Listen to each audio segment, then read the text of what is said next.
मेरा नाम सूरज है और मेरी उम्र 19 साल है। सुनील और मेरी दोस्ती को लगभग 5 साल हो गए थे। हम दोनों साथ में क्रिकेट खेलने जाते थे और वहीं हमारी दोस्ती हुई थी। सुनील के पापा एक बिल्डर थे और वो बहुत ही अय्याश आदमी थे। सुनील की माँ रोशनी बहुत ही सुंदर थी, जिनकी उम्र लगभग 35-36 साल की रही होगी, लेकिन वो किसी भी एंगल से 30 के ऊपर नहीं लगती थी। मैं सुनील के घर में अक्सर ही आता जाता रहता था। हम लोग उसके लैपटॉप पर कभी कभी फिल्म भी देख लेते थे।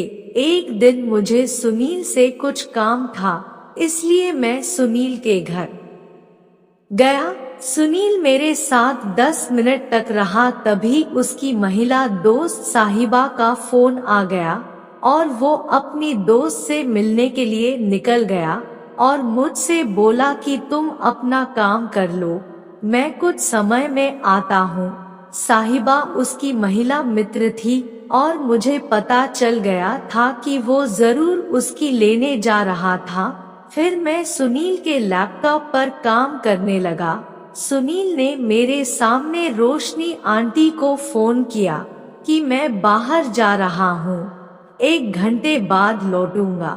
लेकिन उसने आंटी को ये नहीं बताया कि उसका दोस्त यानी कि मैं घर पर हूँ। सुनील के जाने के बाद मैंने अपना काम खत्म किया और सुनील के लैपटॉप पर ही फिल्म देखना चालू कर दिया था। फिल्म खत्म हो गई और मुझे प्यास लगी थी। मैंने देखा कि पानी की बोतल खाली थी।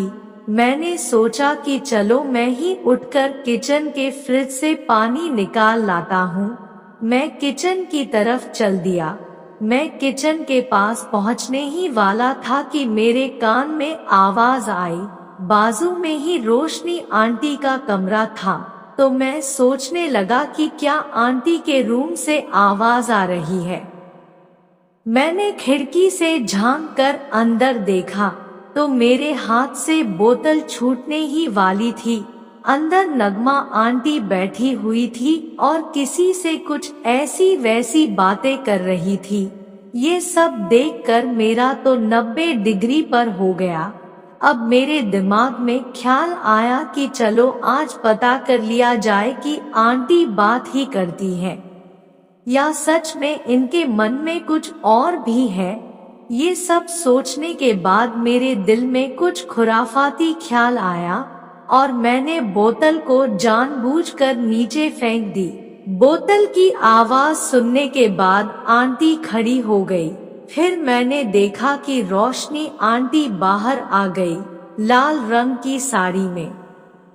वो बहुत ही खूबसूरत लग रही थी। उन्होंने मुझे देखा और बोली, तुम यहाँ।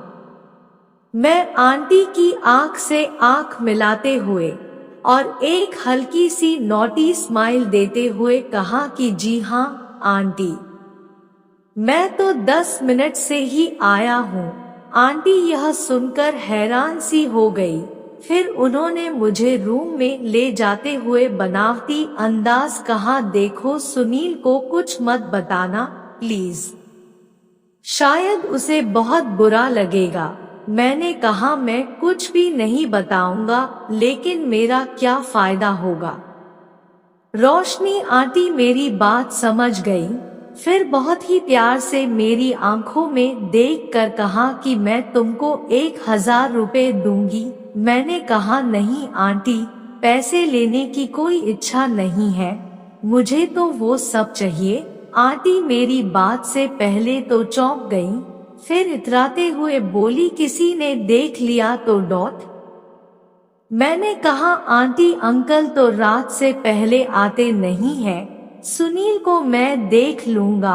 आंटी थोड़ा सा मुस्कुराते बोली, देखो मैं वो नहीं होना चाहती, क्योंकि मैं पहले से ही तेरी अंकल की बेरुखी से हैरान हूँ। मैंने कहा आंटी घबराइए मत, आज से आपको कोई प्रॉब्लम नहीं होगी। फिर आंटी मेरी तरफ हैरान सी होकर देख रही थी। फिर मैंने बोला कि सुनील तो अपनी दोस्त के यहाँ गया है, तो आंटी ने हैरानी से पूछा, कौन सी दोस्त? तो मैंने बताया कि उसकी एक महिला मित्र है जिसका नाम साहिबा है, वो उसी के पास गया है। मेरी बात सुनकर आंटी मुस्कुराने लगी और बोली, तो जो मेरा बेटा लेने गया है, क्या वो मुझे अभी मिल सकता है? मैंने कहा, हाँ हाँ क्यों नहीं, वैसे भी आंटी आप तो इतनी खूबसूरत हो, कोई भी आपको देखकर फिसल सकता है। फिर उसके बाद हमारे बीच फुटबॉल मैच प्रारंभ हुआ, जिसमें मैंने कुछ ही देर में 2 गोल कर दिया। दोनों गोल एकदम सही निशान पर लगा था, जिस कारण विपक्षी टीम की तो हालत खराब हो गई, लेकिन मैच के बाद काफी अच्छा महसूस हो रहा था। उसके बाद में आंटी उठीं और हम दोनों के लिए कॉफी ले आईं। फिर मैंने आमिर को फोन किया और उसने बताया कि वो 20 मिनट और लेगा, तो आंटी के चेहरे पर एक स्माइल फैल गई और बोली, ये तो लगता है तुमसे भी बेहतर गोल मारने वाला है। फिर मैंने कहा, कोई नहीं, अभी तो ये मेरा पहला मैच था, आगे और भी अच्छा खेल दिखाऊंगा। तब आंटी ने कहा, हाँ ठीक है, देखा जाएगा। फिर वो बाद में मुझे अक्सर फोन करके बुलाया करती थी। अगर आपको वीडियो अच्छी लगी हो तो वीडियो को लाइक और शेयर करें, और ऐसी ही वीडियोस देखना चाहते हो तो चैनल को सब्सक्राइबर करें।